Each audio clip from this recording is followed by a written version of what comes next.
June মাসের 1 তারিখ থেকেই গ্যাস সিলিন্ডারে বদলে যাচ্ছে 5টি নতুন নিয়ম।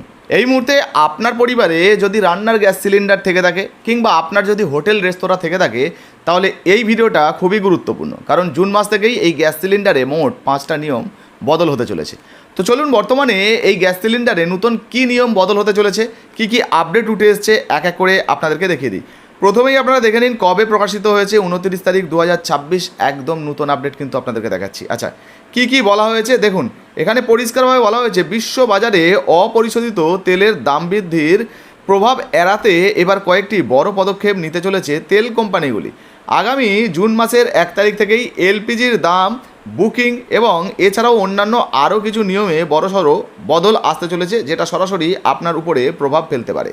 তো বর্তমানে প্রথমেই 1 নম্বরে কী পরিবর্তনের কথা বলা হয়েছে সেটা জেনে নিই। দেখুন, 1 নম্বরেই বলা হয়েছে কমার্শিয়াল গ্যাসের দাম বৃদ্ধি, অর্থাৎ হোটেল রেস্তোরাঁয় যে ধরনের গ্যাস সিলিন্ডার ব্যবহার হয় সেই গ্যাস সিলিন্ডারের দাম কিন্তু বাড়তে পারে। দেখুন, বলা হয়েছে ইতিমধ্যেই কমার্শিয়াল বা বাণিজ্যিক গ্যাসের সিলিন্ডার, যেটা 19 কেজির দাম রেকর্ড হারে বাড়িয়েছে তেল সংস্থাগুলি। মেট্রো শহরগুলির মধ্যে সবচেয়ে বড় ধাক্কা এসেছে কলকাতায় এক ধাক্কায় 1147 টাকা দাম বেড়ে 19 কেজির গ্যাস সিলিন্ডারের মূল্য দাঁড়িয়েছে 3355 টাকা। চেন্নাইতে 1013 টাকা বেড়ে নতুন দাম 3259 টাকা 50 পয়সা হয়েছে। তো বুঝতে পারছেন, গ্যাসের দাম মানে বাণিজ্যিক যে গ্যাস সিলিন্ডার, সেই গ্যাস সিলিন্ডারের দাম কিন্তু ক্রমবর্ধমানে বাড়তেই চলেছে।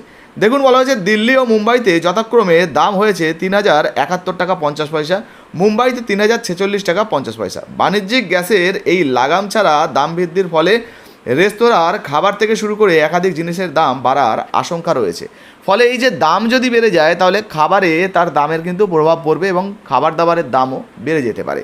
আচ্ছা, এরপরে পরবর্তী যে আপডেট বা নিয়মে কি পরিবর্তনের কথা বলা হয়েছে, দেখুন 2 নম্বরেই বলা হয়েছে পিএনজি কানেকশান নিলে 30 দিনের মধ্যে ছাড়তে হবে এলপিজি কানেকশান।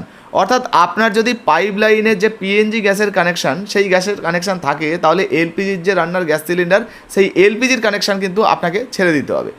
গত 25শে মে কেন্দ্রীয় সরকার একটি সংশোধনী নির্দেশিকা জারি করেছে। আর এই নিয়ম অনুযায়ী কোনো গ্রাহক যদি তার বাড়িতে পাইপড ন্যাচারাল গ্যাস বা পিএনজি কানেকশান নেন, তবে তাকে আগামী 30 দিনের মধ্যে পুরনো যে এলপিজি কানেকশানটি সেটা সারেন্ডার বা বাতিল করতে হবে। যেটা আগেই বলছিলাম যে পাইপ লাইনের মাধ্যমে যদি আপনি গ্যাসের কানেকশান নেন, সেক্ষেত্রে কিন্তু পুরনো যে এলপিজি গ্যাসের কানেকশান মানে সিলিন্ডারে যে গ্যাস ব্যবহার করেন, সেই কানেকশানটা আপনাকে ছাড়তে হবে। এরপরে স্বস্তির খবরও কিন্তু দেওয়া হয়েছে। আর স্বস্তির খবরটা আপনাদেরকে জানিয়ে দিই। ধরুন আপনার ভবিষ্যতে মনে হলো যে পাইপ লাইনের গ্যাস পিএনজি গ্যাস আমার সুবিধাজনক মনে হচ্ছে না, আমি এটাকে রাখবো না, আমি আবার পুরনো যে সিলিন্ডারের গ্যাস সিলিন্ডারের কানেকশান ছিল সেটাকে ফিরিয়ে আনবো বা সেই সুবিধা নেব। সেক্ষেত্রে ভাউচারের মাধ্যমে আপনারা কিন্তু এটাকে ট্রান্সফার করতে পারবেন। এই যে দেখতে পাচ্ছেন কানেকশান ট্রান্সফার ভাউচারের মাধ্যমে সেটাকে পুনরুদ্ধারও আপনি কিন্তু করতে পারবেন, কোনো সমস্যা হবে না আশা করি। এরপরে 3 নম্বর পরিবর্তনে বলা হয়েছে, দেখুন এক পরিবার এক গ্যাসের কানেকশান নীতি আসছে। অর্থাৎ আপনার পরিবারে শুধুমাত্র আপনি একটা গ্যাসের কানেকশান পাবেন, অন্যান্য গ্যাসের কানেকশান কিন্তু পাবেন না। দেখুন, বলা হয়েছে দেশে এলপিজি গ্যাসের ক্রমবর্ধমান চাহিদা মেটাতে এবং কালোবাজারি রুখতে সরকার one house one gas connection বা এক বাড়ি এক গ্যাস কানেকশানের নীতিতে জোর দিচ্ছে। এর পাশাপাশি যে সমস্ত বাড়িতে ইতিমধ্যেই পিএনজি কানেকশান রয়েছে, সেই পরিবারের সদস্যরা আর নতুন করে এলপিজি কানেকশানের জন্য আবেদন করতে পারবেন না। আর যদি আপনি পিএনজি কানেকশান ছেড়ে দেন বা বাতিল করে দেন, তাহলে হয়তো আপনি এলপিজির কানেকশান নিতে পারেন। তবে এই মুহূর্তে পিএনজির কানেকশান থাকলে আপনারা নতুন করে কিন্তু এলপিজির কানেকশান নিতে পারবেন না। আর একটা বাড়িতে একটাই কিন্তু গ্যাসের কানেকশান দেওয়া হবে, এমনই কিন্তু নীতি পরবর্তীতে আসতে চলেছে বলে জানা যাচ্ছে। 4 নম্বরে বলা হয়েছে, দেখুন সিলিন্ডার বুকিংয়ে লক ইন পিরিয়ডেও বড়সড় বদল। ধরুন আজকে আপনি সিলিন্ডার বুক করলেন এবং পরবর্তীতে আপনি কতদিন পরে সিলিন্ডার বুক করতে পারবেন, তার একটা যে নির্দিষ্ট সময়সীমা রয়েছে তাতে কিন্তু বদল করা হয়েছে। বলা হয়েছে, দেখুন গ্যাসের ঘাটতি সামাল দিতে 2টি রিফিলের মধ্যকার সময়ের ব্যবধান এবং লক ইন পিরিয়ড সংশোধন করতে চলেছে তেল সংস্থাগুলি। নতুন নিয়ম অনুযায়ী শহরাঞ্চলে একবার গ্যাস নেওয়ার পরবর্তী সিলিন্ডার বুকিংয়ের জন্য 25 দিন অপেক্ষা করতে হবে এবং গ্রামীণ এলাকায় এই ব্যবধান বাড়িয়ে করা হচ্ছে 45 দিন। অর্থাৎ আপনি যদি গ্রামে বসবাস করেন, তাহলে একবার গ্যাস সিলিন্ডার বুক করার পর আবার 45 দিন পরে আপনি কিন্তু গ্যাস সিলিন্ডার বুক করতে পারবেন। আগে এই নিয়মটা ছিল 21 দিনের।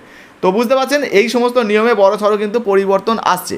হ্যাঁ, সঙ্গে জানিয়ে দিই জুন মাসের 1 তারিখ থেকে এবার রান্নার যে এই গ্যাস সিলিন্ডার, এই গ্যাস সিলিন্ডারের দামেও পরিবর্তন হতে পারে, কারণ প্রত্যেক মাসের শুরুতেই তেল সংস্থাগুলো তাদের গ্যাস সিলিন্ডারের দামের কিন্তু পরিবর্তন করে, এবং সেই জন্যই এই জুন মাসের 1 তারিখ থেকেই নতুন গ্যাসের দাম নির্ধারণ হতে পারে। সেটা বাণিজ্যিক গ্যাসের দাম বাড়তে বা কমতে পারে, কিংবা রান্নার যে ঘরোয়া গ্যাস সিলিন্ডার 14 কেজি 200 গ্রামের, সেই গ্যাস সিলিন্ডারের দাম কমা বাড়াও কিন্তু হতে পারে। তো এই ছিল মোট 5টা আপডেট। তো আপনার বাড়িতে এই মুহূর্তে রান্নার গ্যাস সিলিন্ডার আছে কি না, বা আপনি কোন ধরনের গ্যাস সিলিন্ডার ব্যবহার করেন, নাকি পিএনজি কানেকশন আছে, অবশ্যই লিখে জানাবেন।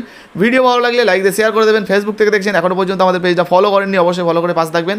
আর হ্যাঁ, যারা ইউটিউব থেকে দেখছেন এখনও পর্যন্ত সাবস্ক্রাইব করেননি, তাড়াতাড়ি সাবস্ক্রাইব করে নেবেন।